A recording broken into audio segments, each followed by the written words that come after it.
Greetings, welcome to The Dividing Line. Going to be a crazy one today. It's all Rich Pierce's fault. It was going to be pretty straightforward, just a live call-in today. But no, Rich got a little uppity today and decided that he's going to be taking Zoom calls. I don't know how any of this works. I was actually having to reinstall the phone application, and I was just happy to have that. But hey, look, phones, I mean, we were using phones when they were still attached to a wall, and there'd have to be this wire thing, and so I guess from his perspective, that's just too much. It's too much of a reminder of just how old we are, especially him. And so he wants to go with the techie stuff. So evidently there is a Zoom link in the A&O ministry Twitter feed. And therefore you can, what? Okay, so this is how this is going to work. Today's show brought to you by Rich Pierce. I'm going to do some reading here. Hijacked. There we go. That's that. Oh. So this is how this is going to work. You just simply follow the link on Twitter, and when you hook up, it's going to ask for your name. You put your first name in, and then dash, and then put the topic that you want to talk about in there. That's going to tell me, because unfortunately I can't actually talk to you while you're holding her in the waiting room, but it's going to put you in the waiting room, and I'm going to look and go, hey, that looks interesting. James, talk to this guy, and I'm going to put you on the air. Okay, so we're going to try this first time. We're going to take it slow and see. So we're not taking any on the regular phone line. Oh, we have a couple of those guys there too. I got to go screen them. Not according to mine, we don't.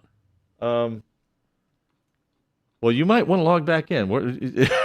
Because I've got 3 here. Well, that's great. Because there's nothing on my end at all. So maybe did you reset it or something? I don't know. No, I did not. I reset nothing. So, but we do have some Zoom guys ready to go here. Sort of. They're not following instructions very well. Oops. All right, so I'm okay. Oh, there you are. Yep, boom. There you go. Well, that's not good that it just sort of disconnects you like that. Yeah, so that's not cool. So, which is why the old analog tech. Are you having issues with Mac not liking the system here? All right. Well, we'll see. We'll see if this works. There's no names or anything or topics on Stack on this end. Okay. So I haven't had a chance to screen them yet. I'm got a few balls in the air over here. Okay. Okay. But I'm about to send you a message here. So hang. Well, I'll give you a few moments to get them screened while I do the video real quick. But you're going to have to be doing the video too. Yep. Yeah. Hey, you're making it much more complicated for yourself than it needed to be, but that's okay. So while Rich is doing his thing, I want to very briefly, a video came, and I just saw on Twitter that there's another one that was just posted by Bad Preacher Clips, which I haven't even had an opportunity to listen to or look at or anything here. And of course, that's what I hate about Twitter. It was just there a second ago, and now it's gone. You scroll, and all I find is Adam Schiff acting like this nation is run by some of the most incompetent, weird, strange people I've ever seen in my life. There's just no two ways about it. Anyway, so there's another one that has been posted that I cannot find for love nor money now. And that's just sort of how it works. So let me look here real quick. And maybe I can find it real quick. Yeah. So 29 minutes ago, another one from Pastor Brandon Bowser was posted, and I haven't even had a chance to listen to it. So I'll just run through this really, really quickly while you all are queuing up on the phones and on Zoom, and this may all just burn to the ground. This This could be one of those that ends up on YouTube as, hey, remember that webcast where everything just collapsed and we never heard from either James or Rich again? Yeah, they tried to do a little bit too much. Anyway, so we've got another IFB King James Onlyist out there doing his thing. And this is just a 2-minute little thing, so that way we can do it quickly. But I just felt badly for the young guy. He does have a nice beard, so he can't be super young, super young. But I saw somewhere he was a youth minister, and I always feel for youth ministers. I won't go into that particular discussion right now, but anyway, he's attempting to tell people about biblical history, and just had some real problems getting it all straight. So I want to help provide some corrections. So let's listen to what he has to say. I'll stop and start, and we'll then go to your calls. Okay, there's our first. Whoops. That should have gone to me. I'm sorry? I didn't get the audio on that. Yeah, I know. Okay. Yeah, here's the problem. First thing. Meeting. Zoom. Quit Zoom. So I cannot be in Zoom, or that will happen. So let it be on the record that was not my fault. You said that if I went in there, maybe I could see stuff, but I can't. And so there we go. So there's the first thing. And then the second thing, evidently, is that you need that. I hope we'll see if it works. Let's try it again. Like I said, we're trying to do a lot today. Let's talk about where the King James Bible came from and where every other version came from. Okay, there's two different texts, Greek and Hebrew texts that every single Bible that we use modernly came from. Okay, first correction. He says Greek and Hebrew text. That's simply not true. The Textus Receptus is not a Hebrew text. The Textus Receptus is a Greek text. This is what most people call the Textus Receptus. There is no one Textus Receptus. This is Scrivener's edition based upon the King James translation, but there is no one TR. But this is what most people are thinking of, and it's English. There is no Hebrew in it. The difference between what would be considered the standard Biblia Hebraica Stuttgartensia today and what was used at the time of the King James, I think adds up to exactly 8 differences between them. They're pretty much identical to one another. So that's first correction. The Textus Receptus is Greek only. It is not Greek and Hebrew. Every Bible either came from the Textus Receptus, who was written by Erasmus, or the... Okay, the Textus Receptus is not something that's written by someone. When you have a Greek text where you are using multiple manuscripts, as he did, certainly not as many as this guy's going to say, but multiple manuscripts as he did, you're compiling, you're editing, you're not writing, and he's later going to use the term translated. That's not it either. So he was actually working on a diglot, and his emphasis initially in the first few editions was upon the Latin, because that's where there was a little bit more danger in that, because he was altering the Vulgate text, and the Vulgate was considered the sort of the official text of the church, and so that was pretty dangerous to do. But it's not written by somebody. And of course, even the one that we have today also went through editing by Stephanus and especially by Theodore Beza. So none of that terminology would be accurate. Sinaiticus and Vaticanus, which was written by Westcott and Hort. Okay, so here again is King James Onlyists, especially who will read Burgon, or what's worst with King James only folks is they read someone who read someone who read someone who read someone. And by the time it gets down to that level, you get this kind of almost gibberish where it just doesn't make any sense anymore. But like I keep saying, these guys are 100 years behind. The modern, here's modern Greek text. This is the Tyndale House New Testament. This is not just a reproduction of Sinaiticus and Vaticanus. And especially when you look at ECM, which is still being produced, but Mark and Acts and the general epistles are out, you have thousands of manuscripts that are being utilized by these texts. And so the idea that it's just Sinaiticus Vaticanus, totally ignoring the papyri, totally ignoring when the papyri, key texts like John 1:18, where P66 and P75 have demonstrated that the readings found in Sinaiticus and Vaticanus are extremely ancient and early, back to the beginning of the first century. This kind of material just it's completely lost. These folks just don't know what this is all about, because they're reading somebody who read something from Dean Burgon at the end of the 19th century, and they're literally over 100 years behind where things actually are, and so their descriptions just have no connection to reality at all.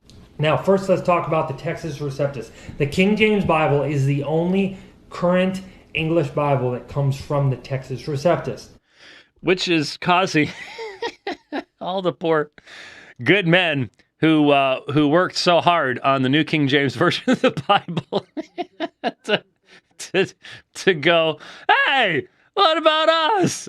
No, the King James is not the. Well, you could make an argument. There's no way that he knows this is Scrivener. Okay, first of all, but you could make the argument that at least as far as this is concerned, this is based on the King James. So, but no, the New King James likewise is based upon the Textus Receptus as its base text. So yeah, no. Now, here's a little bit about the TR, the Textus Receptus. Erasmus, the way he translated the TR was he gathered approximately 5,000 manuscripts of Scripture. He gathered them far and wide, everywhere he could. Erasmus right now is very happy. Erasmus is like, yay, I did, huh? Again, this does illustrate something that I think is somewhat important, and that is that the work that we can do today, where you literally can catalog almost 5,800 fragments of the New Testament and know where they are, and massive collation work has been done for the ECM, the CBGM databases, things like that. But that could only have happened in the past 20 years. It could not have happened before then. Information technology was not such that would allow the collation and the collecting of all that much information. In fact, people think about Tregelles, Tischendorf. They think about some of those early texts and how few manuscripts were actually involved. And then you look at the work that Hoskier did on Revelation, and that was the first, at the time anyways, complete collation of one book. And then, of course, more discoveries are made, and it's no longer a complete collation. But the point is, Erasmus had between 6 and 12 manuscripts, not 5,000. There was no place in the world, no one in the world in Erasmus's day had any earthly idea how many Greek manuscripts still existed at that point. Some of those Greek manuscripts have been destroyed by fire, flood, war since then. And many others have been found that were not known at that time. And so the only guess I can take, because again, he's got some notes over here on his right-hand side. My guess is you heard somebody say something, who said something, and you're 3 or 4 steps down the road now, and things start getting muddled and confused. My guess is he's heard someone say that the Textus Receptus represents the Byzantine text type, which it does generally. It's not the best. It's not the earliest form of the Byzantine. It's not even the best form. It's sort of one thread of the Byzantine text type that's really based in like about the 12th century or so. So it's really not even the best representative of the Byzantine by any standard. But he probably heard somebody say that the Byzantine represents 5,000 of the 5,800 manuscripts, and so he somehow, not having obviously read any of Erasmus or anything like that, hasn't read Erasmus complaining about how many manuscripts he thought he'd find in Basel, Switzerland in the library and he didn't find, and so on and so forth. He's probably conflating all this stuff together and saying, oh, if it represents 5,000, then Erasmus had 5,000. Can you imagine a single person collating 5,000 manuscripts? We've got some of the best computing power in the world working on it, and still we haven't actually done that in a total fashion. I mean, the ECM's gonna be close to that, but one guy who complained that as he stood working on what he did do with his 6 to 12 manuscripts at most, was complaining that the fleas were biting him and that they were actually demons. Yeah, no. The very idea that you could do could collate 5,000 manuscripts at that time gives you an idea of what's really going on here. And everywhere he could find them, and he compiled about 5,000 different manuscripts. And what he did was he compared every single one of them. Every single one of them.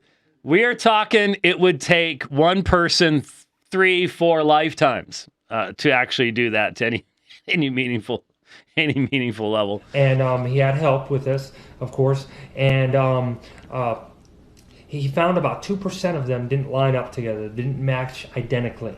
And so what he did with those 200% or those 2% was he threw the 2% out, which obviously human error and corruption, obviously there would be a percentage of them that didn't line up. But okay, so I think what's happening here is he's hearing, well, the older texts, quote unquote Alexandrian texts, so on and so forth, only represent like 2%. And so Erasmus had no earthly idea about any of that stuff. None. If you say he did, prove it. There was no way on the small number of manuscripts he had that he could have identified text types and any of that kind of stuff. This is pure mythology based on ignorance of the historical sources and stuff like that. But then this gets repeated over and over and over again. And once you get 3 or 4 steps down the road, it starts getting a little rancid. But that 98% of the 5,000 manuscripts that he got, which contained the whole Bible. Notice the whole Bible. So now, poor Erasmus, man, this guy never slept, he never ate. He's doing the whole Bible. He's doing the Old Testament too. So he had Old Testament manuscripts somehow. Maybe it was the Greek Septuagint. I don't know. I'm not sure. Most King James Onlyists don't think the Septuagint existed, but that's the only thing he would have had. But hey, I don't know. Lined up exactly, word for word exact. And that's where we get the Textus. Word for word exact. Now, the fact is, we've identified almost all the manuscripts that he used, and they are not word for word exact. That's the problem. He had to do textual criticism. This is where you get the same kind of, in the early church, when people thought the Greek Septuagint was the standard, they told stories about how, the 70 scholars went into their caves and they came back out and they had a word, it was word for word identical, which means God inspired it, so on and so forth. That's how stories like this happen. There are no 2 manuscripts that are word for word exact, and none of the manuscripts that he used were word for word exact. Remember, he only had 1 manuscript for Revelation. It wasn't even a manuscript. It's commentary in Latin. But still, he had to make decisions, even between his own manuscripts. And the scary thing was, the best manuscript he had was the one he trusted least. It was the oldest. It was the best. And the TR would be a much better text if he had actually trusted it. But he didn't. So there you go. Receptus. And this is the Sinaiticus and Vaticanus. Now, these manuscripts were found inside of a Catholic monastery. So notice what happens here is, instead of recognizing that Vaticanus has been known even in the days of Erasmus, and that Erasmus himself asked Bombastius, his friend in Rome, to look things up in the Vatican manuscript. They don't ever want to admit that. It's just a lapse of no. Erasmus knew that there was a very ancient manuscript. They didn't know how ancient. They didn't know exactly how old it was, but it was known in the days of Erasmus. So that's in the Vatican Library, and that's a long ways from St. Catherine's Monastery. So he's conflating Vaticanus and Sinaiticus and the story of the finding of Sinaiticus with evidently Vaticanus being with it or something. I guess it's hard to say because I mean. Anybody who knows the history is just going, what? Where did this come from? They were found with 14,800 alterations and corrections within the document itself. So this is probably in reference to either marginal notes, corrections between lines, and given that these are both. Now, I'm not sure if he's just talking about, because he seems confused as to whether he's talking about the New Testament, Old Testament. But given the number of not only pages involved, but then how long these were used, that makes perfect sense. And that's why, entire books have been written on the various scribes of Sinaiticus and the different inks they used and how many hundreds of years after the original writing you have editing being done. And this is what this whole, at least, thank you. Well, maybe later on he goes into it. I don't know. But I only have this one clip. But at least he didn't go into the stuff about Sinaiticus being a forgery and Simonides and all the rest of that silly stuff that people are throwing around today. When they found these, when Westcott and Hort, they had. So when Westcott and Hort found these, Westcott and Hort, of course, compiled a Greek New Testament in the 19th century. And this was they're after Tischendorf, long after the finding of Vaticanus. They were not involved in the finding of Sinaiticus and things like that. So again, we have just a whole lot of historical mythology flowing together here. Scribbles, they had erasures, they had 14,800 different issues. Contradictions. Okay, they were not contradictions, but I guess the idea being, well, they're variants, and therefore, there you go. So, we'll have to listen to the next one and see what comes out of that, and see if there's more fun, interesting stuff to encounter. But this is one of the things, real quickly, and I know we've got callers. We're going to go to them right away.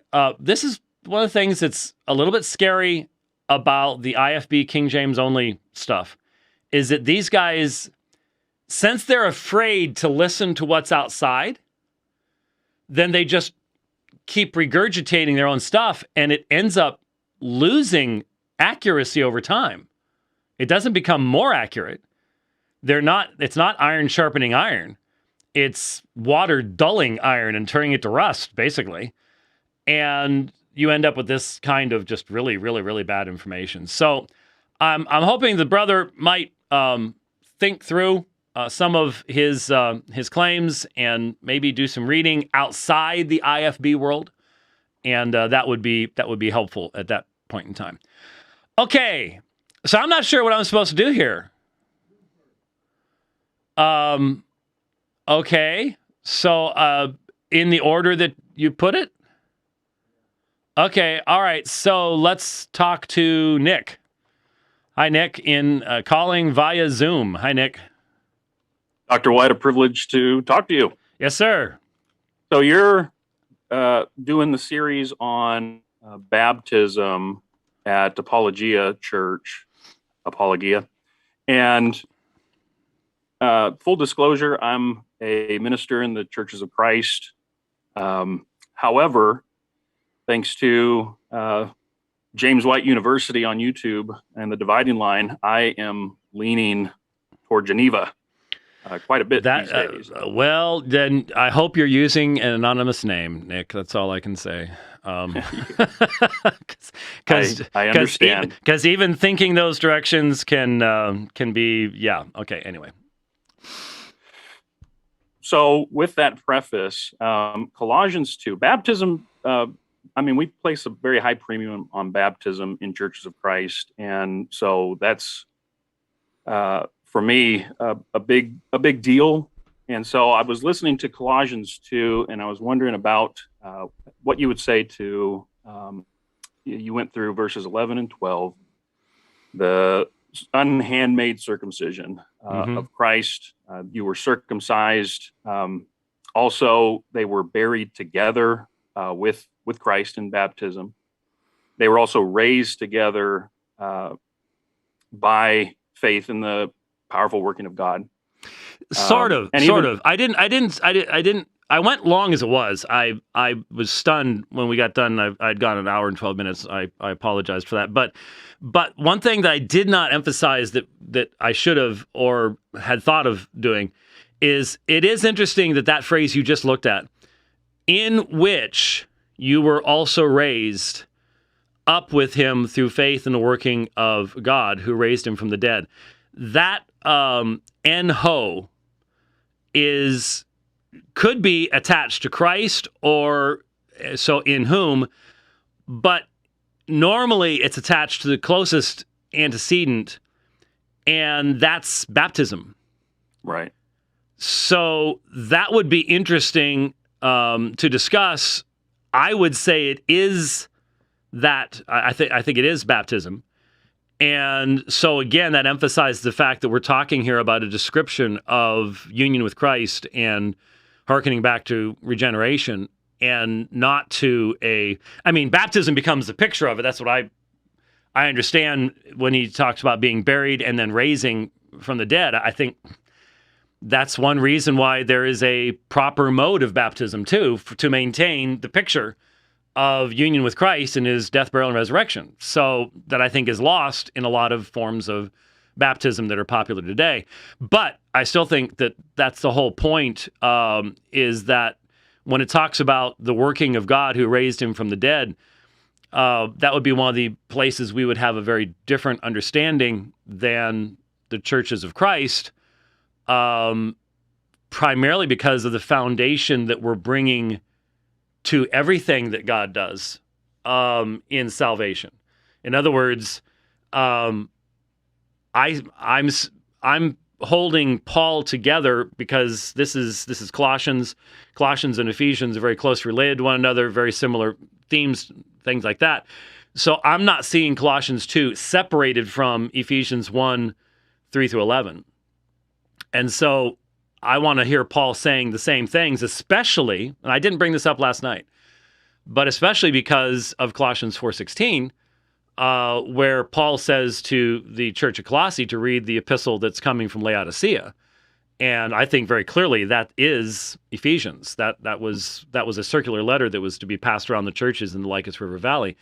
And so that would only emphasize the themes that are concurrent between the two letters, which includes clearly the summing up of all things in Christ and a clear presentation of predestination and election in Ephesians 1 and following. So that provides the background, and instead of it being a human, God-ordained, but humanly, what term do I want to use? Initiated action in baptism. Baptism becomes a picture of something that God has done. And my whole emphasis Sunday night, was the fact that what we have here is all the way through is a focus on Christ and what Christ accomplishes.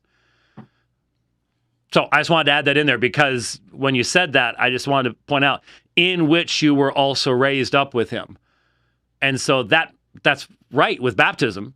You better have been raised up with him or you'd be bubbling pretty quickly. It's a picture of the fact that this Christian circumcision is pictured in our union with Christ in his death, burial, and resurrection. Okay, and go ahead. So then what would you say about, because the verbs, the participle as well, there in verse 12, right? These are all aorist in tense. Could we see these as then contemporaneous with one another? The circumcision that's taking place is taking place when we're buried together and when we're raised together? Well, in baptism? Well, when you're looking at participles, their syntax is always, especially when you're talking about their time frames, they're always playing off of the main verb. And so when you have these participial phrases that are describing these things, what you want to do is you want to ask where is this coming from? And that really goes back to the circumcision made without hands. And that was in him. And if we're correct in understanding of what this akairapoieto action is, a circumcision made without hands, if that is indeed regeneration, then that's your controlling verb. And then the participles that are to come after that are going to be either contemporaneous, or sometimes there is not an emphasis upon time as there is upon description. So there's been a bit of a, I'm not going to get into this right now, but there's been a bit of a revolution, not revolution, but basically if you read Greek grammars that have been written in the past about 15 years, there's been a somewhat of a de-emphasis upon some of the time element in Greek verbal aspect and it's been replaced with much more of a relationship between what's found in the context, the flow of the narrative, and then participles themselves likewise have become impacted by that as well. So there isn't as much of an emphasis upon asking that, between assuming, as older grammarians did, that there was a very strict time connection between participles and their controlling verbs. So in other words, what they're saying now is if I was writing a commentary and I wanted to emphasize that this was concurrent or prior or after, depending on whether you're talking aorist and presence and all the rest of that stuff, now it would be required of you to substantiate that observation with something more than just simply saying, "Oh, this is an aorist participle with this kind of a finite verb." You would have to actually come up with something from the context to say that the author was specifically attempting to make that emphasis. So that's something I'm obviously well aware of, but haven't spent a whole lot of time talking about in the program because that sort of limits the number of people in the audience that are interested in what I'm saying. But notice the New American Standard says, having been buried with him. And again, would that be in reference to the simple fact that when you're writing to a Christian congregation, this is one thing that's very obvious, and I've been emphasizing this in my series on baptism, is when you write to the Christian congregation, you can assume that the Christians in the congregation have been baptized. The idea of an unbaptized congregant is just simply not present. It is a common experience, and it is therefore used as a description of what we have experienced. Not only are we in Christ, and therefore his righteousness is our righteousness, so on and so forth, but it's also what gives unity to the body as well, is that fact that by baptism we are saying, he and he only is his death, his burial, his resurrection is all that I can ever claim for myself. Which, interestingly enough, was the application I made as soon as the sermon was over, which you wouldn't have seen, because we have the Lord's Supper each Sunday, and I emphasized that in my introduction to the supper as well. Very good. I did have a follow-up. It's been almost 2 months since you did the Radio Free Geneva, responding to the guys over at GBN who are part of my fellowship, the Church of Christ, and you invited them to debate John 6 or something along those lines. Did they ever respond? I don't know, to be honest with you. No one has told me that they did, but I've been traveling since then, and I don't have time to necessarily, be running around. If they have, I'd like to know about it, but no one. Normally, someone will point that out to me. They'll say, "Hey, did you see that so and so said?" Yeah, they'd be happy to do that.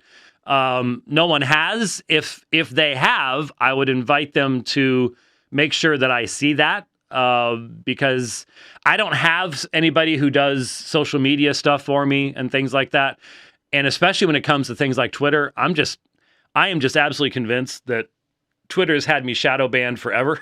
And Rich will see things 15 minutes before I see it. And then sometimes he'll see things I will never see, because I'm just using the web interface. So I would love to do that. So you could reiterate that, but I haven't heard one way or the other. And it could be just because I didn't go out looking for it, but I just assumed someone would say, "Oh, hey, this is great. Let's get this set up." But I didn't hear anything. Well, thank you for your time. Okay. All right. Thank you, Nick. All right. God bless. Bye-bye. All right. Okay. And do you want me to do it on this end? Okay. Okay. Let's talk with Caleb. Hi, Caleb. Hey, God bless you. How are you? I'm pretty good yourself. I'll be to the point because I know lots of other people have questions. My girlfriend and I are getting interested in passing out tracts and doing evangelism, and that's something new to us. And I know you have obviously been in this for a while, and you have a lot more experience than I would. And so I'm just looking for general advice on what to include in tracts and how to approach people and passing those out and that sort of thing. Well, one thing I can say is that we have a tremendous amount of material on doing that and examples of doing that at Apologia Church, because there's almost no day of the week that there's not some group from Apologia out doing exactly that, either at Mormon Ward Chapels or Mill Avenue.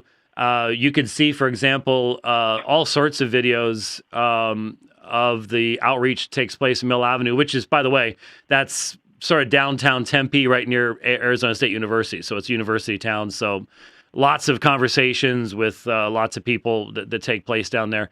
And there's hours and hours and hours and hours of material there that could help you to feel like you're better prepared. And obviously, like just last week, I did a Mormonism training thing on Tuesday night, and I went through the basic stuff, like making sure the person can see the title of the tract. Don't hand it to them upside down, backwards. Don't make them step out of their line of path to try to get it, because a lot of people won't do that. There's some real practical things along those lines. It's really helpful to make sure you know your tract real well. You have some lines ready to use. Don't use the same line all night long, especially if there's a lot of people walking by. They may have heard you say that to the person in front of them, and so it sounds like you're just repeating the same thing over and over again, sort of like a robot.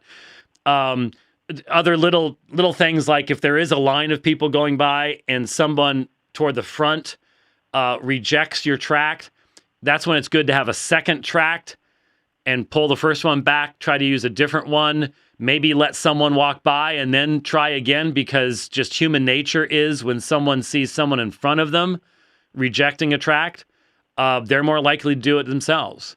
So just there's all sorts of little things like that. Obviously, the smile on the face, and it doesn't take long to realize what the title of the tract may cause people to say in response, and so you want to have thought through maybe the first few exchanges as to why are we out here, what this is about, things like that. But yeah, it's just a matter of getting your feet wet. And I'll just tell you one story. Then we've got a bunch of people. So I'll just tell you one story. We were up in Salt Lake City years and years ago, and my son came up with me the first time. He was just a little kid, and I turned around just in time to see this Mormon take a tract from him, and he reached for my son. So I started moving at that point. But he reached for my son, and he took the tract, and he pulled. My son was wearing a nice little white shirt and a Rush Limbaugh tie, a little 14-inch one for kids, and he pulled the front pocket open and shoved the tract into it, and then patted it and walked away right as I arrived. And my son had this look on his face, like, wow, what just happened? And I said, well, son, you just got your first rejection taken care of. The rest will be nice and easy. So there really is a sense in which once you get the first angry, getting cussed out by somebody, it sort of gets a little bit easier after that. Because a lot of people go out and I don't want that to happen. Well, it's gonna. So once it does, then it's sort of like, okay, I didn't die, and so there you go. So you press on from there. But it is always helpful to have a group, even if someone's just standing by praying for you. It's always good to have somebody out there keeping track of stuff. And these days, honestly, it doesn't hurt if that person standing off to the side has a video running. There's all these there's all these cameras that are available that will run for hours and hours and hours now. It's always good to have video proof of what's really going on out there, because people can say, I heard this person saying X, Y, or Z. And it's like, well, the fact of the matter is the video was running, and so we can prove whether we did or didn't. So that's pretty wise too. Okay? All right, and I appreciate it. God bless you, and may God keep you from the communist cookie monster. Okay. Thanks, Caleb. God bless. Bye-bye. All right. So I'm looking at, oh my goodness, 12 waiting on Zoom. So where do you want me to go next then? Go back to Zoom and talk to Jordan. Hi, Jordan. Hi, Dr. White. Can you hear me all right? I can. How are you? I'm good. My question has to do with soteriology as presented in the Synoptics. So John seems pretty clear. Not a subject I would suggest that you use on your first date or anything like that. Okay, so you know. Yeah. No. Because it'll probably be the last date. All you have to do to verify that is ask Rich, because he did that for a long time. So. Oh no. Yeah, no, that's not the topic of conversation right off the bat for sure. And if it were, maybe I would know right away that's the one. But anyway, that's true. There you go. Okay, so John seems pretty clearly to be about faith in Christ for salvation. At least on a cursory reading, like compare that to the Synoptics. It seems like the Synoptics talk a lot about following. For example, the rich young ruler, sell all you have, come follow me. And so in John, it also seems like it's clearly tying into the propitiation that Christ is going to go and offer for his people. In the Synoptics, is that present there? And I'm just not seeing it, because and this is also kind of going into some evangelism stuff with Muslims that I've talked with, who say, look, in the Synoptics, it's all about the kingdom of God for Jesus and following him and stuff. And it has nothing to do with his death and resurrection, and salvation it has nothing to do with, that kind of thing. And so maybe, you can help me out understand this, what is soteriology about in the Synoptics? Is it any different than it is in John? Is it presented any differently than it is in John? Or is it just using different words pretty much? Wow, there's obviously a lot there. I spent 9 years going through the Synoptics at Phoenix Reformed Baptist Church over a decade ago now, and was very thankful. In fact, that actually it was more than that. It was a decade and a half. Anyway, I think there's a couple things to keep in mind that are often difficult to communicate to our Muslim friends because they've been fed a straight diet of Shabir Ali for a few decades now, and so they get a pretty skewed view of the Synoptic Gospels and the issues related to it. Part of the question has to do with why do we have the Gospels the way we have them? Why is John not one of the Synoptic Gospels? And I think part of that probably has to do with when John is written. And does John know about the Synoptic Gospels? Is he aware of the content of the Synoptic Gospels? There's all the assumptions that people make about the relationship of Matthew, Mark, and Luke. And yet there are clearly differences between the Synoptic Gospels as to the audience that the writer is writing to, and the emphases that the writer is going to have. And our Muslim friends seem to think that those things should not exist, that there should not be, Luke should not be concerned about a Gentile audience, Matthew should not be concerned about a Jewish audience, Mark should not be seeking to present a shorter story that's a little bit faster paced and doesn't have as much of the teaching of Jesus. And all of that's going to end up changing the overall emphasis of any one of these books. And if you believe, and the funny thing is, a Muslim cannot argue this point, because I don't know if have you ever seen the debate that Shabir and I did on what was it? What was the title? I remember where the church was. I remember what the church looked like, but what was the topic of that debate? I think it may have been on whether Muhammad was prophesied in the New Testament. Might have been. No, I have not seen that. Okay, but we did a debate, and I'm not sure if this picture is. I've seen a picture of this. I'm not sure if it's part of the debate itself. But during the break, Shabir came over. I had made as a part of my argument the fact that there are 4 different places in the Quran where the story of Sodom and Gomorrah is presented, always in different phraseology and context and wording. And so they have to believe, because, you think about it, if these are the words of Allah, then shouldn't every description of Sodom and Gomorrah be the same? Because how could it be it couldn't get any better if it's perfect the first time. If you do it differently, then it's worse. So there has to be a recognition on their part that it's appropriate to tell the same story in different ways with different emphases, because the Quran does it. And they just, it's amazing. He literally came over during the break and said, "What are those references?" And there's a picture somewhere, I don't remember who took it or if it's in the video or something. There's a picture somewhere of him kneeling next to my desk as I'm giving him the Quranic references where Sodom and Gomorrah, and it's in what every Christian needs to know about the Quran. If you have my book, there's a discussion of all of that in there.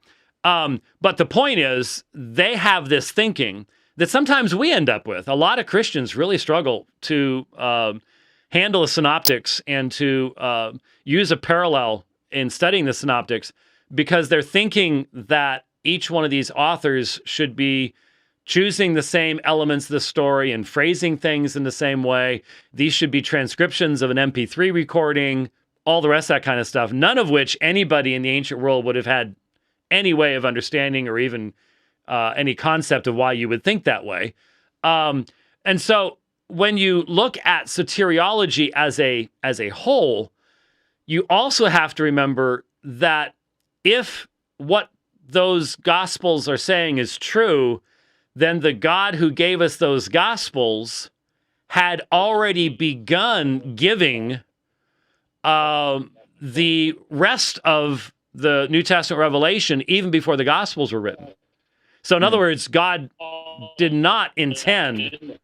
Okay, I'm getting something coming back in my earphone, Rich. It's I'm not sure what it is, but God did not intend those gospels to just stand alone without Romans and Galatians and everything else as part of the New Testament. And so I think it's appropriate to ask questions about the general perspective of emphasis in a gospel, but I get concerned when we separate the gospel out and try to make it stand on its own, because I don't think that's what God ever intended it to do. And so I do see, for example, in like the way you put it, faith, believing in John, following. But the problem is, real faith in John is a ongoing present tense.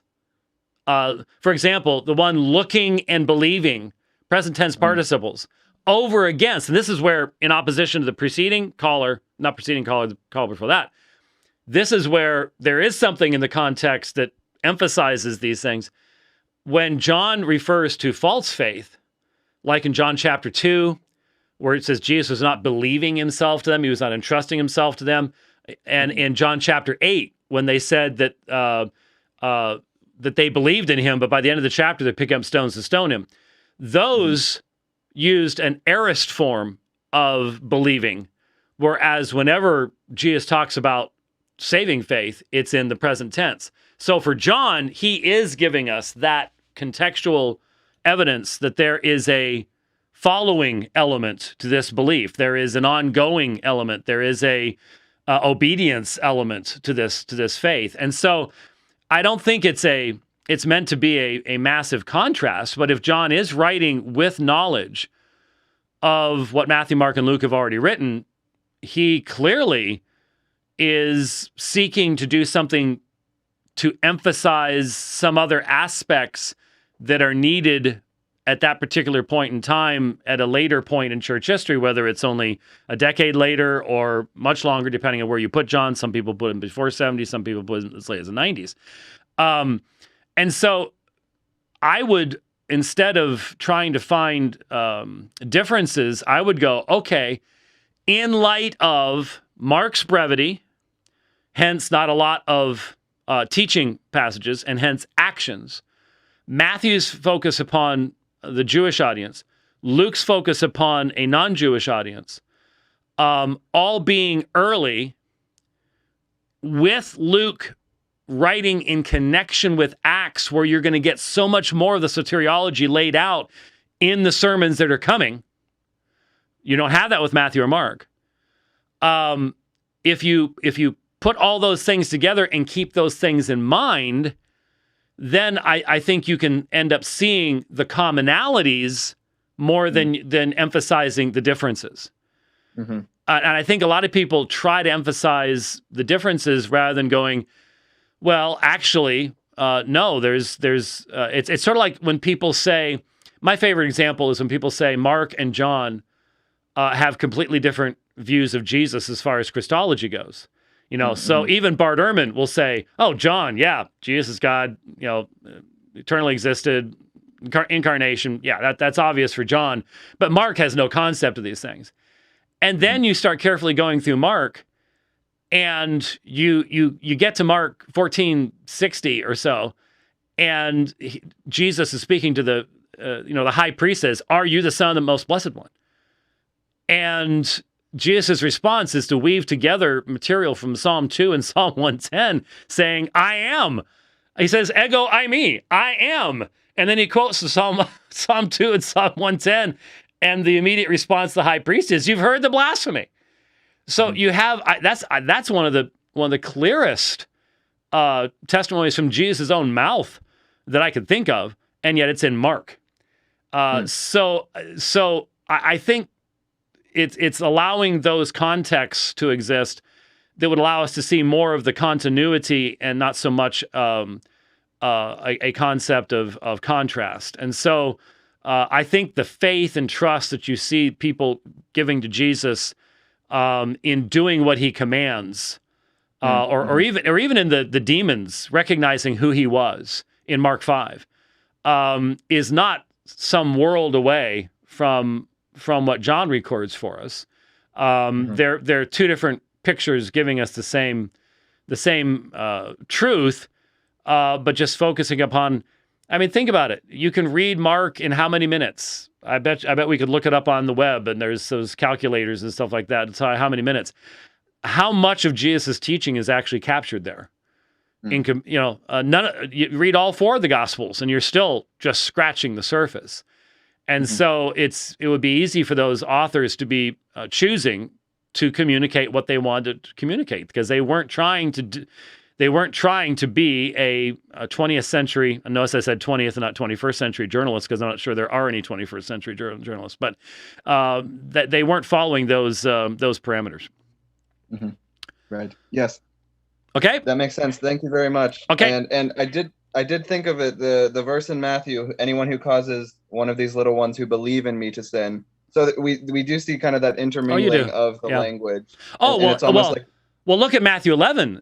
Matthew 11:27 is the Gospel of John and Matthew. I mean, that's even people say it's Johannine language. And so, it does. There are those places where it's like, hey, there's your connection right there. Yeah, definitely. Right. Yep. Okay. Thanks, Jordan. Thank you very much, brother. God bless you. Thanks. What is that supposed to mean? On the.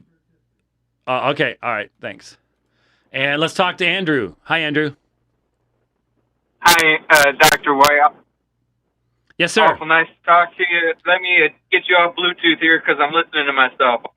Hello, Yeah. Can you hear me? Yes, sir. Oh, okay, sir. So my question is regarding church history. There seems to be a lot of churches, and rightfully so, that embrace the idea of church authority or churches starting churches, and yet I awfully would, I would at the same time say they would reject, and seems rightfully so, the perpetuity that's spoken of in, for example, the trail of blood. And I'm wondering exactly where that line gets drawn. If I were to ask that question and go to my Bible with the question, how is a church to be started? I would see churches started by, a church started by Jesus, and that church in Jerusalem starting other churches. So historically, we can debunk things like the trail of blood, but how biblically would you answer that question of what is the proper way for a church to be started, considering whatever the Bible has to say about authority? Well, there are good ways to start churches. There are less good ways to start churches. There are bad ways to start churches. Sure. Many of the churches, for example, the churches to which the letters were written in Revelation no longer exist functionally. That's a Muslim area primarily. Some lasted longer than others. I've always found it historically interesting that within less than 3 decades after writing such an important epistle as the epistle to the church at Colossae no longer existed. It was destroyed in an earthquake. And God knew that was going to happen. And so this requires a lot of different things to come together in our thinking that unfortunately, a lot of evangelicals are not asked to think about with regularity. And that is our ecclesiology, our view of church history, and our understanding of God's purposes over time.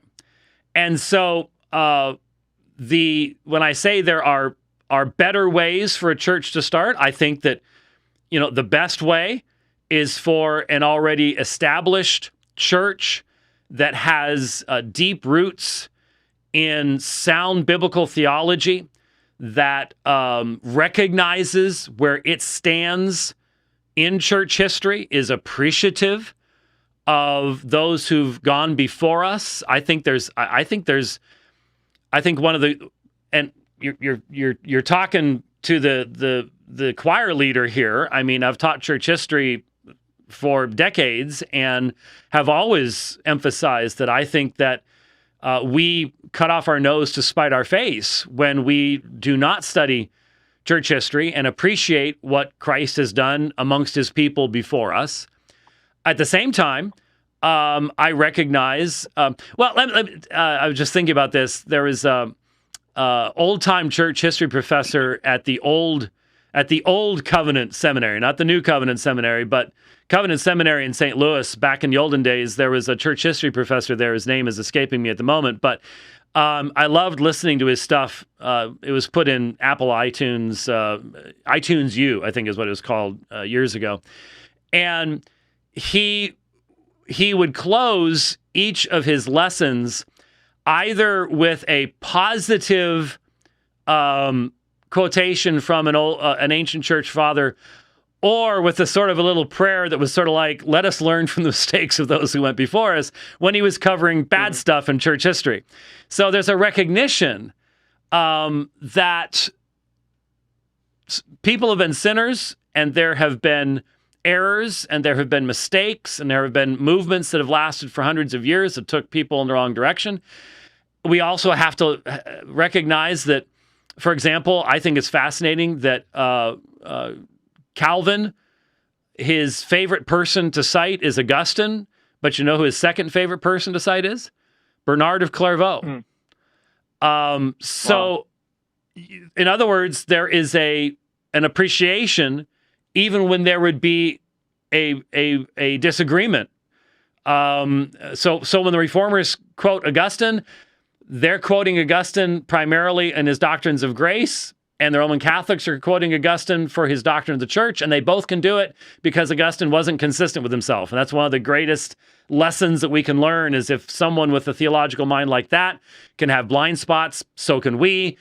Every time I've taught church history, this is what I've tried to teach people to understand, that you can appreciate people and you can learn from people even when you disagree with them over in another area or an area over there, or maybe in a bunch of different areas. That doesn't mean they didn't say things that did not have validity and can be a blessing. So having said all of that, that means church history is going to be a mixed bag.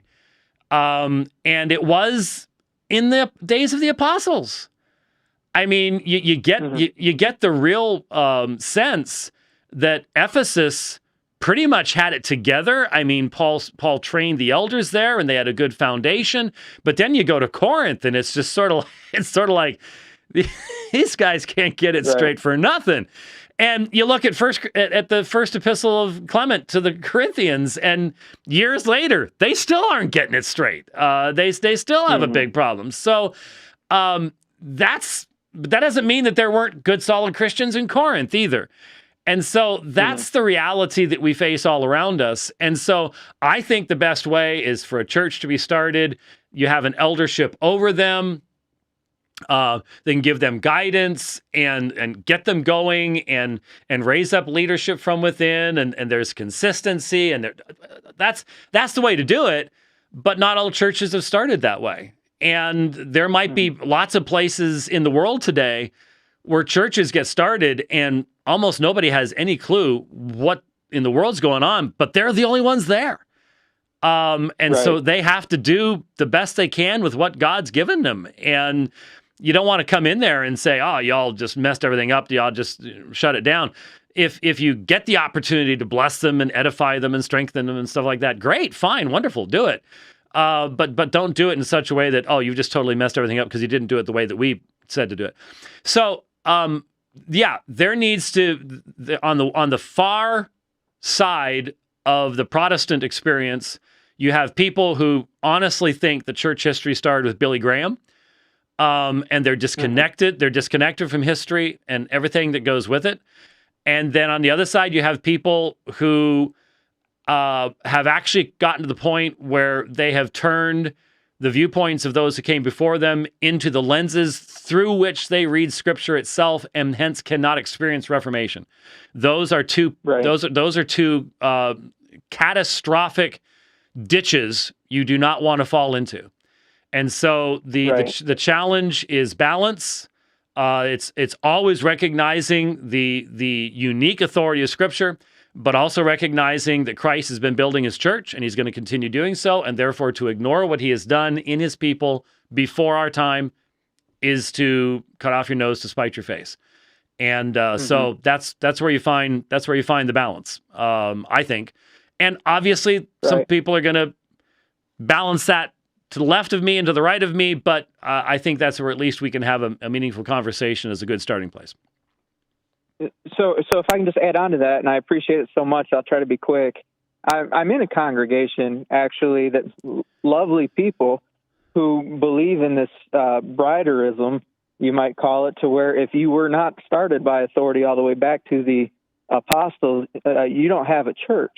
And I can see that pattern, but I don't see necessarily that principle. And I just wonder, biblically, where would you take somebody in the Scripture to show them that, whereas it is ideal to be started from an existing church, somebody started by other means, by whatever means they had, trying to follow the Lord the best they could, are still a valid church.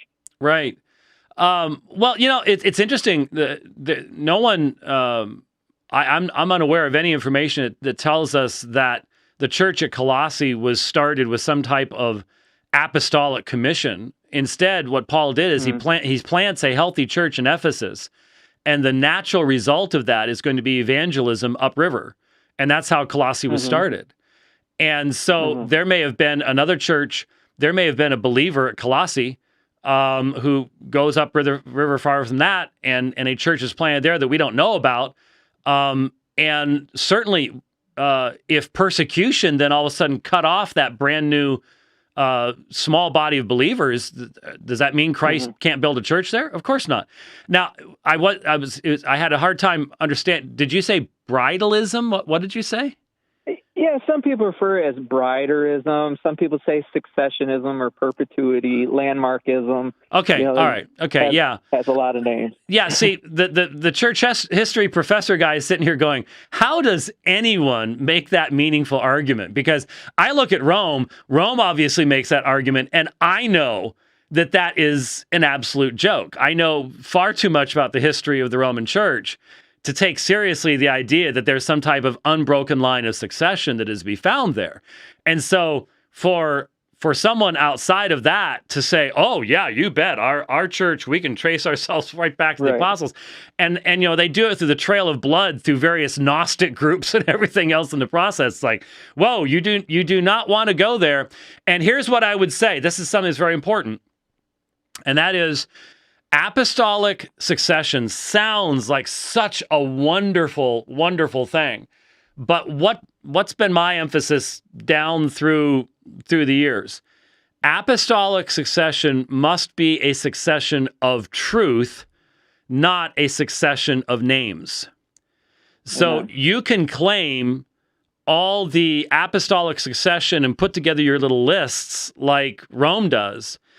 If the result of that is that you are not teaching the same things the apostles taught, what good is that? And the only way that we can know what the apostles taught is that we have one thing from them, and that is Scripture. To say that as soon as you start going into you have to have this extra stuff, now you're getting into an area where there's never going to be any certainty, because we don't have anything from the apostles other than what is specifically found in Theosis revelation. That's all there is to it. Right. So, all right. I agree with that. Thank you very much. I appreciate your time. All right. Thanks a lot. Thanks for calling. God bless. I guess we'll go to the bottom of the hour. I mean, we could probably do this for all day. We really could. Oh, goodness. Okay. All right. I'm sorry? Yeah, okay. So where am I supposed to go now? You're in charge of this. Oh, really? Okay. All right. Let's talk to Chris on Zoom. How you doing, Dr. White? I am fighting the temptation right now, Chris. I'm going to tell you, I really, really am. But that's the whole point of why I'm calling. I'm just curious how much torment we're going to have this season. Well, anybody who has followed me on Twitter for a while knows poor Chris. Chris is the object of our abuse. It's actually our love, but it's also abuse. It's an abuse. It's an abusive love. But I was going to ask if you were a happy little elf today, and things like that. If you needed a hug, but yes, Chris with the Voice of Reason Radio. Though I'm not sure. I've been thinking about the name Voice of Reason. Where'd you get reason from? I mean, are you a rationalist? I mean, just where is this coming from? We actually phrased it that way for a particular reason, because reason is a word that tends to be abused by the cultures. There's really only one true voice of reason, that's God's word. Okay. Everything else stems from that. So okay. All right. The intent is to get everybody to focus back on that. So yeah, okay. All right. No, I couldn't. Yeah. So some of you have seen Ultraman in the background on a couple of my videos from the mobile command center, and so that he was deposited there by Chris when he visited when we were up in the Nevada area a number of months ago, and so So good. I appreciate that you're out there listening. And I'll be honest with you, I've got another trip coming up. And so it's going to be hard for me to really come up with anything overly imaginative this year as far as Buddy and helping. I thought Buddy was a good start. I'll have to see if there's some other way of helping you out with that. So there you go. But we'll do our best. We'll do our best. Well, I think you did quite well, considering by the time I was done, there was an entire plethora of paraphernalia in my house. I know. I just wish museum ready. I just wish that your family would, at night would put up some of those cutouts, at the foot of the bed, so that that's first thing, or in the darkness, you see this person standing at the foot of your bed. I think that would. I bet you your sons could do that, and I'm giving them because I'm an elder in a church, so I'm giving them elderly permission. Of course, you are a Leo, so we could end up with an interesting picture of Buddy with bullet holes if that happens. So anyway, hey man, I appreciate your call. Yeah, that might be a good way for the cops. Yeah, the cops end up visiting you. That's true. That's true. You're starting to break up a little bit on us. This first break up on Zoom, but thanks, Chris, for your phone call today. And it was the easiest response that so far, all the questions have required fairly maximal effort to put out here. So on the phone? Okay. All right, let's talk to Rupert. Hi, Rupert. Hi, Dr. James White. Nice to meet you. How are you doing? Taking a drink, actually. Okay. So I guess I wanted to ask you, as I've been kind of personally dealing with King James Onlyism from some different friends of mine and even people I don't know very well. But one claim that I've been hearing recently that I just don't know what to think about is I keep hearing them say that the older texts like the Alexandrian manuscripts are corrupted and that the church fathers condemned them and instead used the Byzantine texts, which they thought were superior. And I don't know, I also hear about the demonization of Westcott and Hort as horrible, evil, cultic men. And also this guy, he bought me a book called The Unbroken Bible by Dr. Phil Stringer. And anyways, I was reading through it, and it seems to just be kind of the traditional King James only arguments pretty much. But yeah, I guess my specific question is regarding how do we know that like the texts like the Nestle-Aland, the UBS and stuff like that are, truly pure? Because I'm just wondering where they get these claims that they're corrupt and that they remove the claims of Jesus' blood and stuff like that.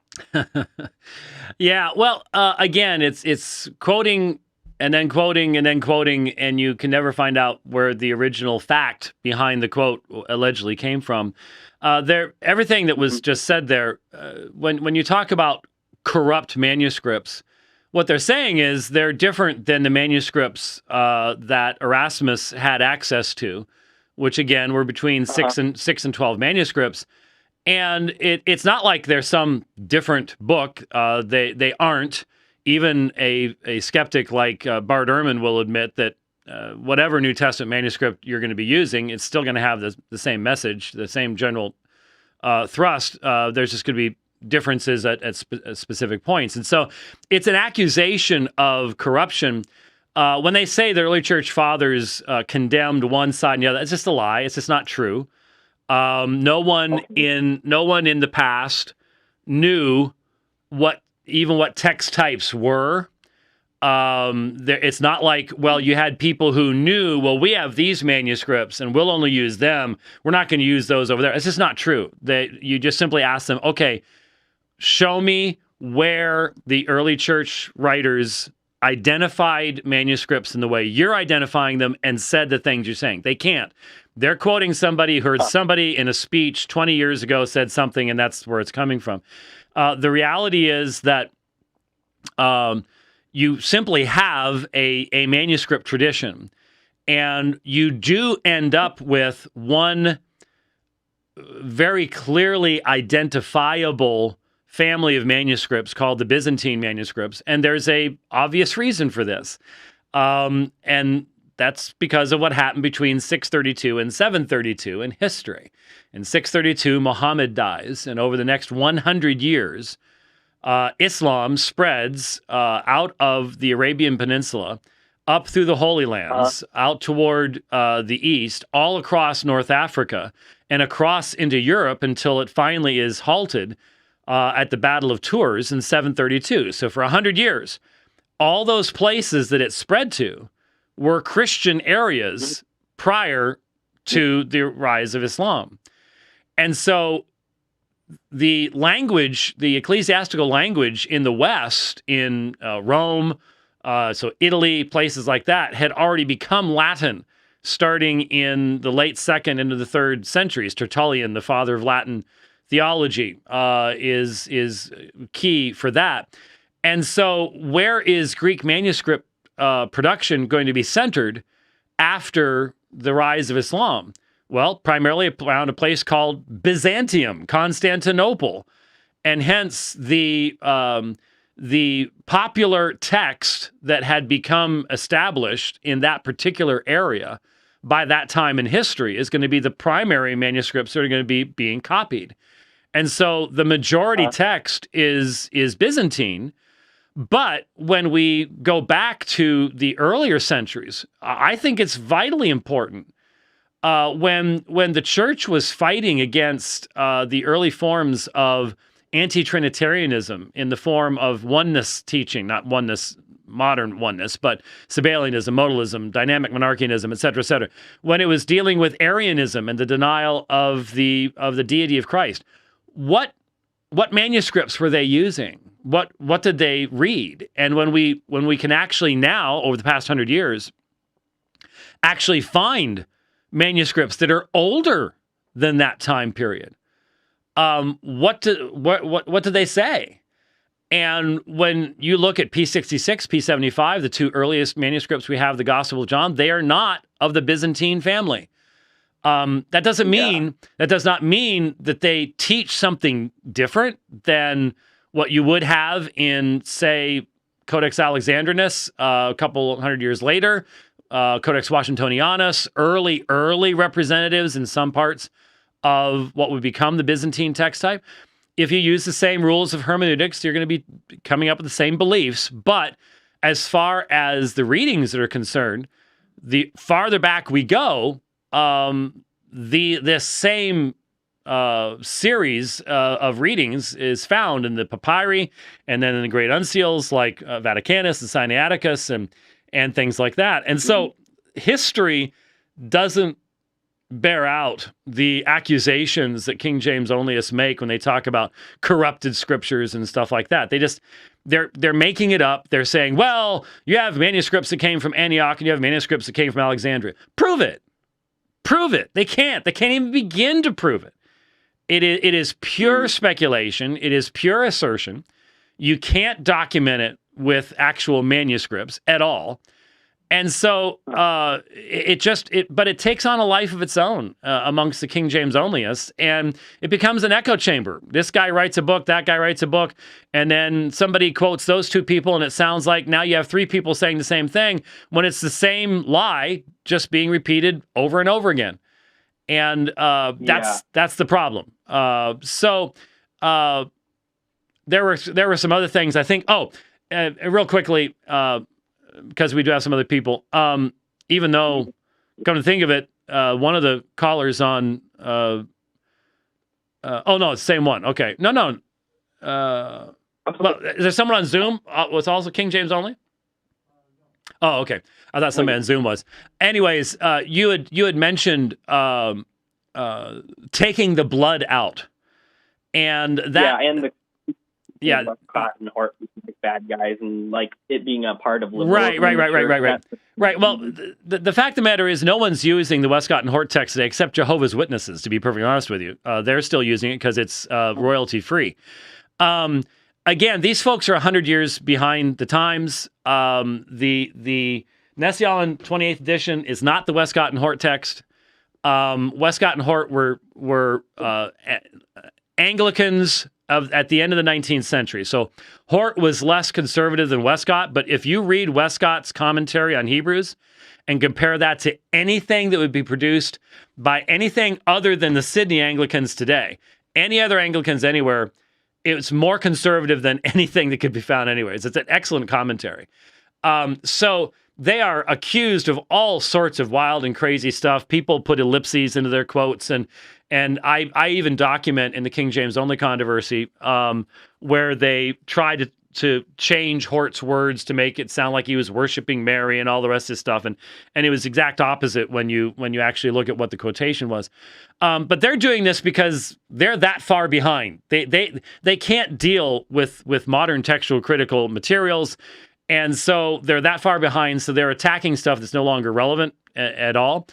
And the whole accusation about taking the blood out is all based upon a single variant that I actually talked about in Twitter 2 days ago. And that is in Ephesians chapter 1, you have the phrase, we have redemption through his blood, the forgiveness of our sins. And in Colossians, when Paul uses the same phraseology, he says, we have forgiveness, he doesn't include through his blood. Well, some scribe about 9 centuries after the birth of Christ, either because he knew it was in Ephesians or he had it memorized and so just assumed it was there, inserted through his blood into the relevant passage in Colossians chapter 1. There were no manuscripts for nearly 1,000 years that had that reading. But it appears later on, there are a small number, handful of manuscripts that have that reading. But Erasmus happened to use one of them. So it's in the TR, even though the majority text doesn't have it. It's not really the Byzantine reading for that text. And it's unknown in the early church. And so that's not taking it out. It was added in by mistake by a scribe nearly 1,000 years after the birth of Christ, and all of a sudden we're supposed to take that as the standard. That's why I say the fundamental issue is, what did the apostles write? That is what we must be focused upon, and when you stay focused upon that, you will reject King James onlyism and you will reject TR onlyism as well. No question about it. Yeah. And if I may very, very quickly insert this last thing. So a lot of people will point into the Nestle-Aland and say that, like, hey, look, it says the Vatican supervised this, so that means the Catholic Church corrupted it. Would you say that is false, or what is the whole deal with that? The editorial committee is drawn from a wide variety of folks because it's published by a Bible society, and that Bible society is involved with every kind of Christian church that's out there.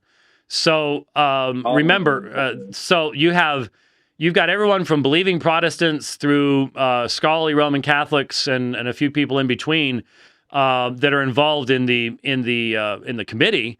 But since it is a critical text, their decisions. First of all, there's a commentary. Metzger put the commentary out a long time ago. It's dated now, obviously, by a long shot, but that gave you the original reasoning for why certain variants were viewed the way they were. Most of the stuff that's done today is really based upon what's called the ECM, the Editio Critico Major, which is being done by the folks at Munster. The Vatican is simply using this stuff. In fact, we should see that as a victory, to be honest with you. Because the primary counter-Reformation attack of Rome was to attack the Greek text and to assert the supremacy of the Latin Vulgate. They lost that battle. Yeah, they've given that up, and so there you go. If all we were handed was a text like the TR that has no notes in it, and they simply said, "Here, believe this," I'd have a problem with having Roman Catholics on the committee. I have all the documentation right in front of me because of the way they publish it, so I can analyze those readings myself and come to my own decisions, and I don't have to worry about that. So that's something to keep in mind. Okay? Well, okay, yeah, thank you. That was very helpful okay. To me in these discussions. So Okay, thanks, Rupert. Appreciate it. We're going to try to get to some other folks here. And I have no idea where I'm going. Going to Andrew on Zoom. Hi, Andrew. Hello, Andrew. That's the first person we've lost on Andrew. What's that? Oh, going to unmute him there? There he is. Can you hear me? Yes, I can hear you now. Fantastic. First things first, I just got to ask this question really quick. I know you're moving your mobile command center all over the great country of Texas. When are you going to visit the People's Republic of Austin? My understanding is that the CCP has already started building a wall around Austin and is in full control of everything that happens in Austin. So I'm not sure I'd get back out, to be honest with you. Because, I mean, let's face it. What's the deepest blue spot in all of Texas? It's Austin. Yeah. Yeah, there's a lot of... So is that where you're located? I'd rather not reveal my location to the CCP right now, but all I'll say is that I have to climb over that wall every time I go to and from work. I got you. I fully understand. The trip that is scheduled, and I am reminded by bodily weakness that these things are all just scheduled right now, but everybody pray that we'll be able to do it. Right now, I am supposed to be in Amarillo for a Sunday and then a following Monday. I've got something really big going on there that I hope folks would pray for. I'll tell everybody about it later on. And then on the way back, I'm popping down to Lubbock for the last weekend that I'm out. So this particular trip is more northern on my way through because my terminal destination is St. Charles, Missouri. So I've got to sort of go northeasterly. But obviously, I've got a lot of friends in Dallas. I know San Antonio is a deep blue spot too, but I love the Riverwalk there. I got to visit San Antonio during Christmas one year and just fell in love with the Riverwalk. It was gorgeous. Again, I don't know if I could even be allowed in. I'm sure the unvaxxed are considered to be persona non grata in places like that. But I've got a trip hopefully headed toward Florida in late January, early February.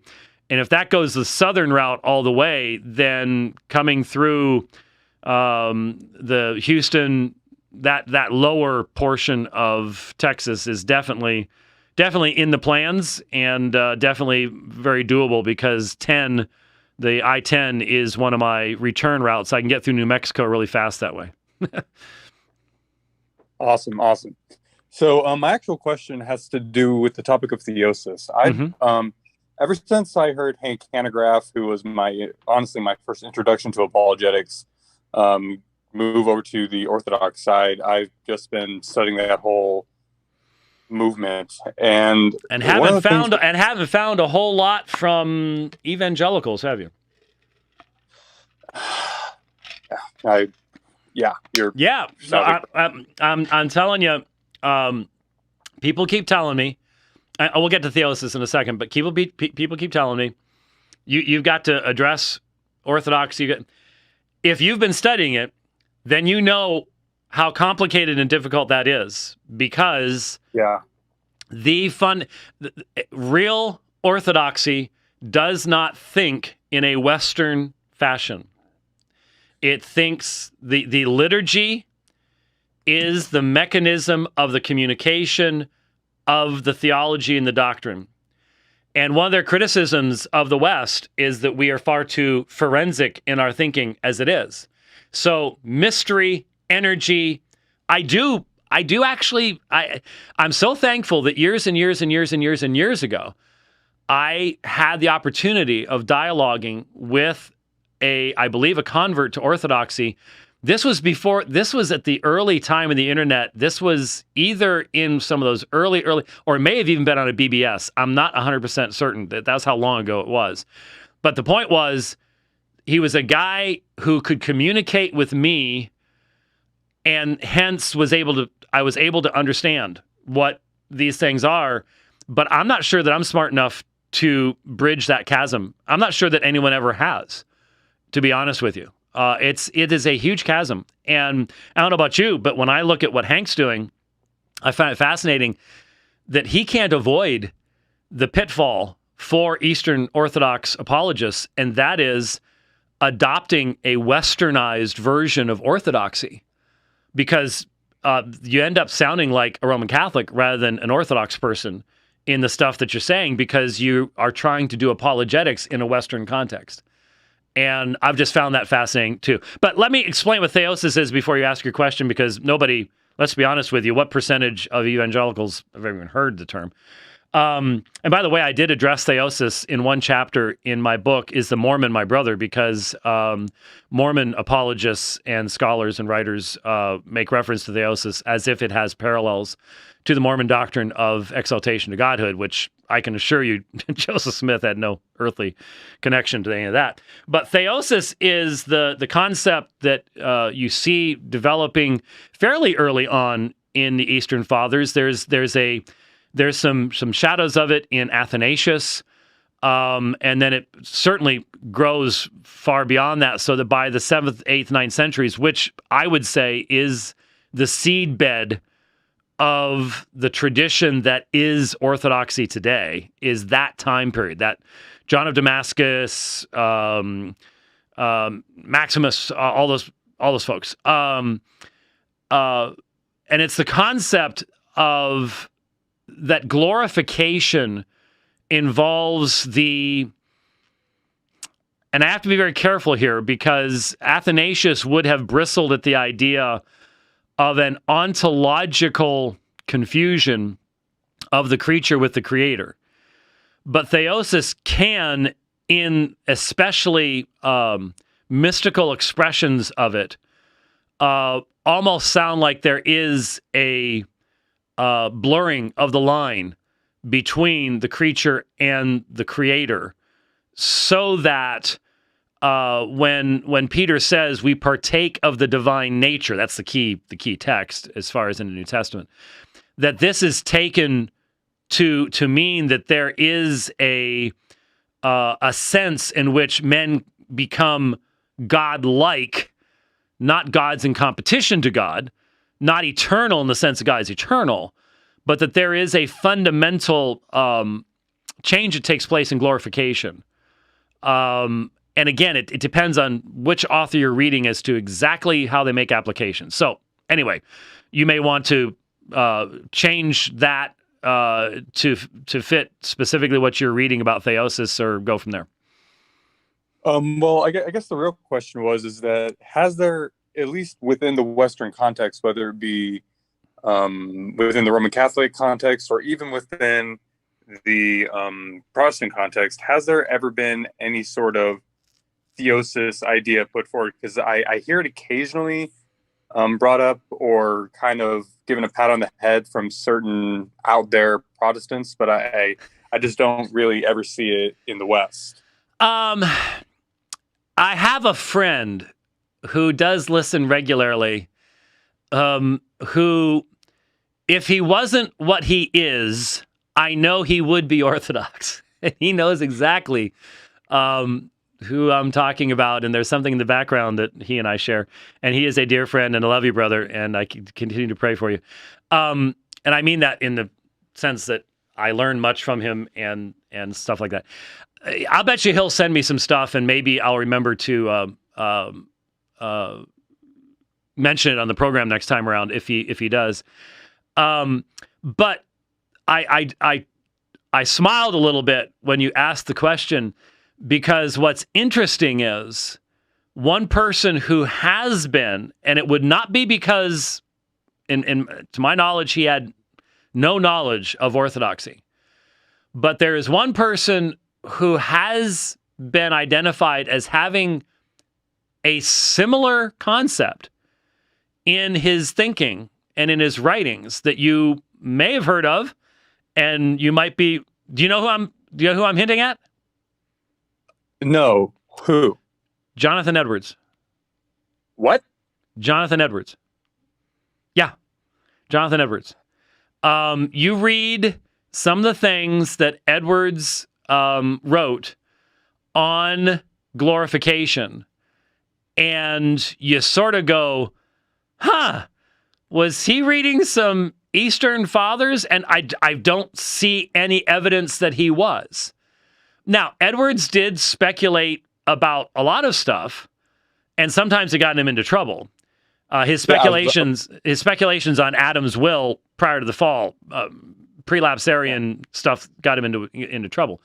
But yeah, what's interesting is I have heard various writers, and I see what they're saying, say that Edwards said some things that would move in that direction, but without having been influenced by those writings specifically. So that's about all I mean, obviously some of the medieval mystics will, but mysticism is going to connect with mysticism all across the board. It doesn't even, the thing that's scary about mysticism is that you'll find Christian mystics that sound just like Buddhist mystics, that sound just like Muslim mystics, because mysticism is the connection there.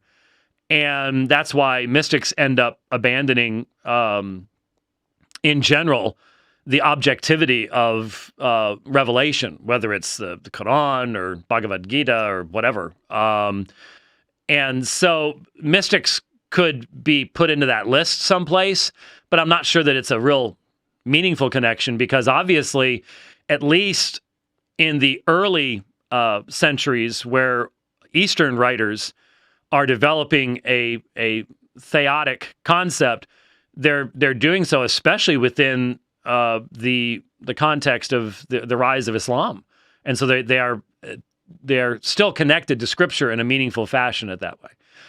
So that's different than some of the later mystics. But yeah, no. Outside of that, I'll be interested in what my friend has to say. He might have some interesting stuff that I could throw out there for you, but that's the only thing I would be able to put out there.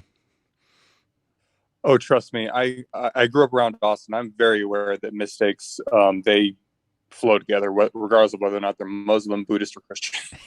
That's true. That's true. There's just something about that city. I don't know. It's anyway. Best Mexican food in the world. But God bless you, Dr. White. Okay, thanks a lot for your phone call. I appreciate it. Gotta go. Bye-bye. All right. Hey, we went 37 minutes longer than I thought we were. And so I'm sorry, guys, if there's anybody. Oh, man.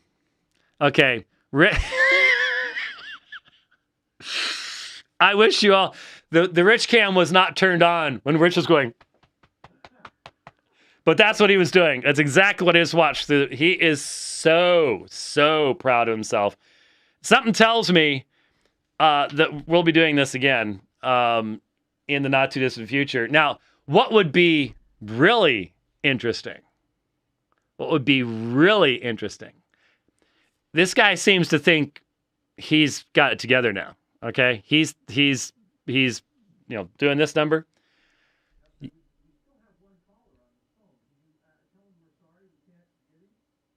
What's the topic?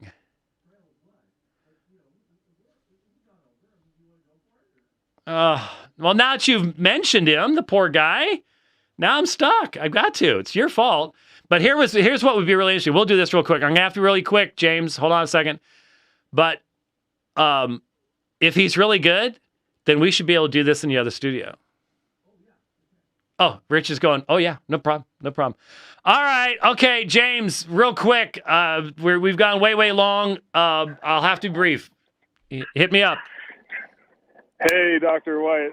Sorry I'm using a pseudonym, but hey, I have a question on dispensationalism. Is there any way to reconcile the kingship of Christ now within a dispensationalist framework? Because I had a conversation with someone, and I mentioned, that Christ is king, and this person said, no, right. He's not yet. He's right. Lord, but he's not king. Huh. And I really don't want to talk about the context in which this conversation happened. I hear you. I hear you. I understand where you're coming from. I hear you. Yeah. Okay, so I'm going to try to contextualize this to where it's obvious that you are right now, because there are obviously forms of dispensationalism that are moving away from the historically defined categories, but it sounds like you're dealing with more of the rock-ribbed, old style, maybe even looking at Schofield with a bit of concern that he's not quite as strict as he needs to be, kind of dispensationalism. And in that context, my understanding would be that there is a fatal conflict between the recognition of the full-orbed exaltation of Christ right now and the hoped for future manifestation of that. Though I'll be honest with you, in my experience, most dispensationalist writers of old struggled with the unity of the person of Christ in his offices. In other words, if you look at the Westminster Confession, London Baptist Confession, you look at the catechisms, there is an emphasis in covenant theology, Reformed theology, on Christ as prophet, priest, and king, and that he not only fulfilled these things in his life upon earth, but he does so now as King of Kings and Lord of Lords. And the irony of that is Christ's kingship is just as central to the reality of his resurrected personage as his mediatorship is. So how can you, because, I mean, most dispensationalists that I know obviously believe that Christ is interceding before, is at the right hand of the throne of the Father, and he's interceding. That's a clear, direct biblical teaching. But that's part of the same reality of lordship and kingship and priesthood and mediatorship, and this is all the one Christ.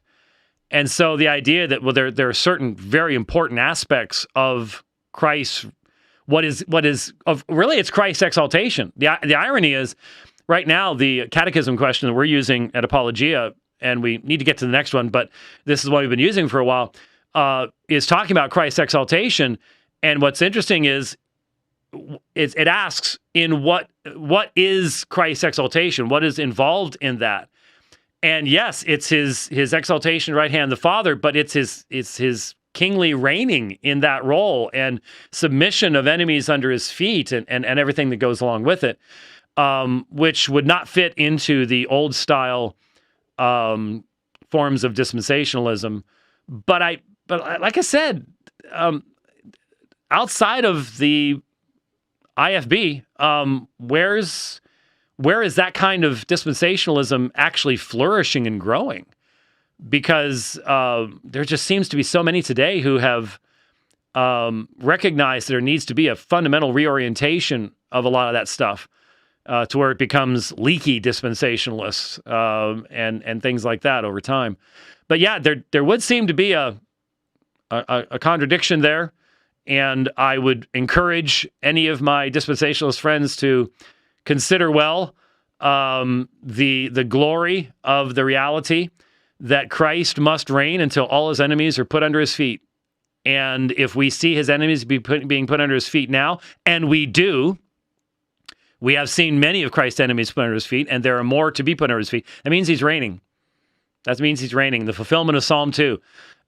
Put forth that righteous scepter, reign. That's what Christ is doing, and it's a glorious thing. So, and don't worry about the pseudonym. You picked a fairly decent name there. So, all right. Greek. I'm sorry. That was something I picked up on in Matthew chapter 28, and seeing a connection between Matthew chapter 28 and Daniel 7:13. Yep. How there's definitely a connection there. And yep. Sorry, I changed up the question on you. I heard someone else talking about the trail of blood, and so I apologize for that. Okay, no problem. We appreciate it, and I'm glad we got to you. Okay, thanks, James. Bye-bye. All right, there we go. Almost a mega edition. Yikes. Those do go faster, don't they? Wouldn't you agree? Those go fast. You didn't have the opportunity of writing any of those down, so I'm not going to remember those. Oh, you did? Okay, good.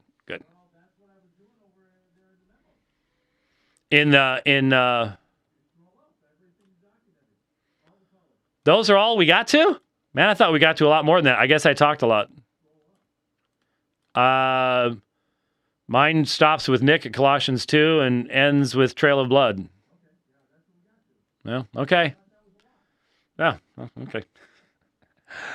All right, folks. I do need to continue on. We are going to be continuing on looking at middle knowledge.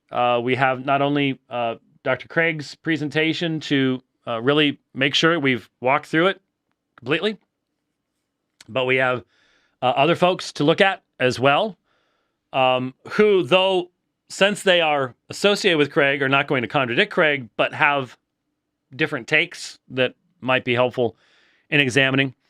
And so much other stuff to be talking about that takes place every single day. It's amazing. You don't do the program over the weekend, and stuff that happened after the program on Thursday, by the next Tuesday, is old news. It's just the speed is astonishing. We need to continue to pray that God would protect His people, because that is a great need. Anyways, thanks for listening to the program today. I hope those answers were helpful to everybody. Thanks for all the calls. They were great calls. And Lord willing, we'll see you next time. God bless.